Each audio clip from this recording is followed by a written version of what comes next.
ऊर्ध्वपुंड्र का प्रयोजन क्या है?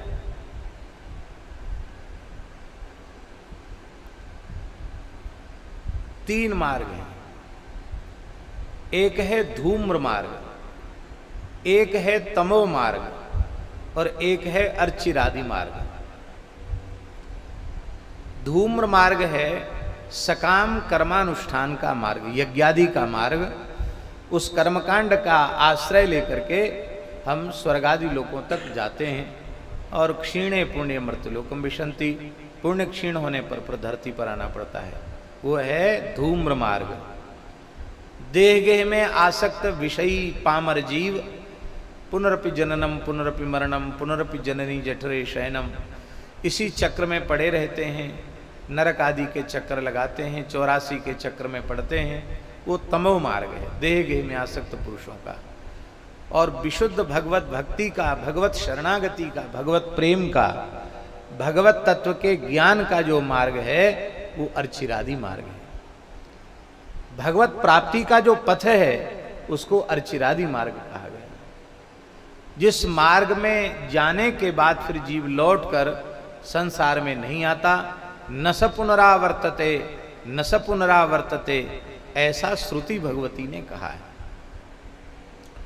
तो अर्चिरादि मार्ग के द्वारा आवागमन से रहित भगवान का त्रिपाद विभूति जो नित्य साकेत है, अथवा श्री वैकुंठ है, अथवा श्री गोलोक है, जो भी आपकी उपासना के अनुसार भगवान का धाम है, उस धाम में जाने की इच्छा हो तो श्रद्धा पूर्वक नित्य प्रति ऊर्ध्व पुंड्र धारण करना चाहिए। ऐसा हमारे शास्त्रों में लिखा है।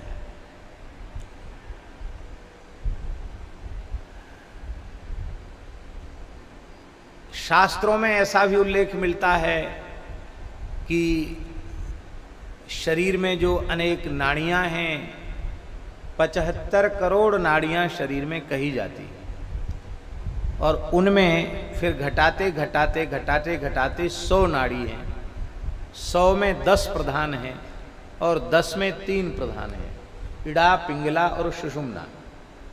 ये त्रिकुटी के मध्य जो है इड़ा, पिंगला, सुषुम्ना, और इसी को संतों ने त्रिवेणी स्नान कहा है। इसी को त्रिवेणी स्नान किया। ये त्रिवेणी, गंगा, यमुना, सरस्वती।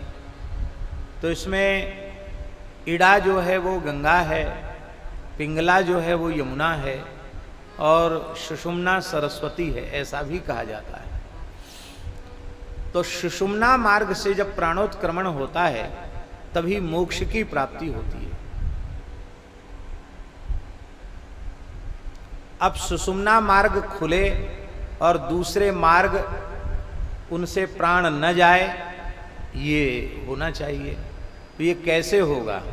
तो नित्य प्रति जो यहाँ इड़ा और पिंगला ये नाड़ियाँ हमारे यहाँ हैं, तो हम जब उंगली से पुंड धारण करते हैं तो उनका मार्ग जो आगे तक जाता है वो बंद होता है, और मध्य में जब श्री धारण करते हैं, हरिद्राचूर्ण धारण करते हैं, तो उससे, अथवा विजय श्री धारण करते हैं, तो उससे क्या होता है कि वो सुषुम्ना मार्ग खुलता है। ऐसा भी महापुरुषों के मुखारबंद से हमने सुना है। इसलिए मृत्यु के क्षण में ऊर्ध्वपुंड्र यदि मस्तक पर विराजमान हो तो वह निश्चित भगवत धाम जाता है, क्योंकि उसके प्राण का उत्क्रमण सुषुम्ना मार्ग से ही होता है। ये एक विशेषता है।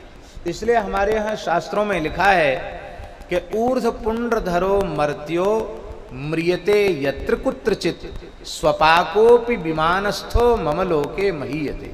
ऊर्ध्वपुंड्र धारण करने वाला मस्तक पर ऊर्ध्वपुंड्र तिलक है, और कहीं भी मृत्यु हो जाए, आवश्यक नहीं कि धाम में, धरती के किसी कोने में, शुचि अशुचि किसी प्रदेश में उसकी मृत्यु हो जाए, बस मस्तक पर ऊर्ध्वपुंड्र यदि विराजमान है तो ऐसा चांडाल कुल में उत्पन्न होने वाला व्यक्ति भी स्वपाकोपि विमानस्था, विमान में विराजमान होकर के मेरे धाम को जाने का अधिकारी हो जाएगा।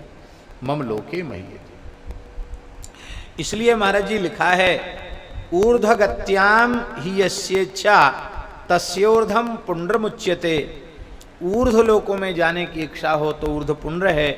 ऊर्ध्वं गत्वात् देवत्वं प्राप्नोति ही न संशया। भगवान के नित्य धाम में जाकर भगवान के जैसा ही दिव्य सेवा के लिए उपयुक्त सच्चिदानंदमय देह, पार्षद देह इस जीव को प्राप्त हो जाता है। ऊर्ध्वं नयतीत पुण्ड्रः पुण्ड्रम प्राणिनः पापकारिणः तस्याख्या यूर्ध पुण्ड्रेति तस्मात् तद्धारयेत् बुधः। पापकारी मनुष्य को भी ऊर्ध्वगति की ओर ले जाता है, इसलिए इसको ऊर्ध्व पुण्ड्र कहा जाता है। महाराज जी यहाँ तक ग्रंथों में लिखा हुआ है कि एक ही जन्म में कोई जीव मुझे प्राप्त करना चाहता है तो उसे श्रद्धा पूर्वक नित्य ऊर्ध्व पुण्ड्र धारण करना चाहिए। यह करो ऊर्ध्व पुण्ड्रंतु संध्या वंदन कर्मसु तेनाहम सुलभो ब्रह्मन एकस्मिन्नेव जन्मनि। भगवान ने कहा एक जन्म में ही मैं उसे सुलभ हूँ। यावत जीवमिदम पुण्यम ऊर्ध्व पुण्ड्रम दधाति यह जन्मन्यनंतरे मुक्तिम सद्यः प्राप्नोति दुर्लभाम। वो जन्मांतर में प्राप्त होने वाली मुक्ति को सद्यः प्राप्त कर लेता है। ये ऊर्ध्व पुण्ड्र की बड़ी भारी महिमा है। यहाँ तक हमारे ग्रंथों में लिखा है, भगवान का विधिवत मंदिर बनावे और उसमें प्राण प्रतिष्ठा करे और भगवान की संपूर्ण राग भोग की व्यवस्था करे तो कितना पुण्य होगा। बहुत बड़ा पुण्य है, कोई सीमा है। हम लोग जब भगवान के विग्रह की प्रतिष्ठा का संकल्प हाथ में लेते हैं तो ये विद्वान ब्राह्मण संकल्प हाथ में देते समय संकल्प में बोलते हैं 10 पूर्वान दशापरान 21 पुरुषान उद्धर्तु कामः अमुक देवस्य प्रतिष्ठा कर्माहं करिष्ये इत्यादि प्रकार का संकल्प बोला जाता है। माने प्रतिष्ठा से 21 पीढ़ी, प्रतिष्ठा कर्ता की 21 पीढ़ी तर जाती है केवल प्रतिष्ठा से। मंदिर बनावे, पुराने मंदिर का जीर्णोद्धार करे तो वो 1000 गुना पुण्य उसका बढ़ जाता है, और राग भोग की व्यवस्था करे तब तो कहना ही क्या है। महाराज जी विधिवत मंदिर बनाकर प्रतिष्ठा करके राग भोग की व्यवस्था करके जिस पुण्य फल की प्राप्ति होती है वह पुण्य फल मात्र ऊर्ध्व पुण्य धारण करने से वैष्णव को प्राप्त हो जाता है। अब बोलो, 12 तिलक महात्मा लोग धारण करते हैं और 3 बार स्नान किया और 3 बार 12 तिलक धारण किया तो एक दिन में कितने मंदिर हो गए हैं? कितने हो गए? 36 हो गए।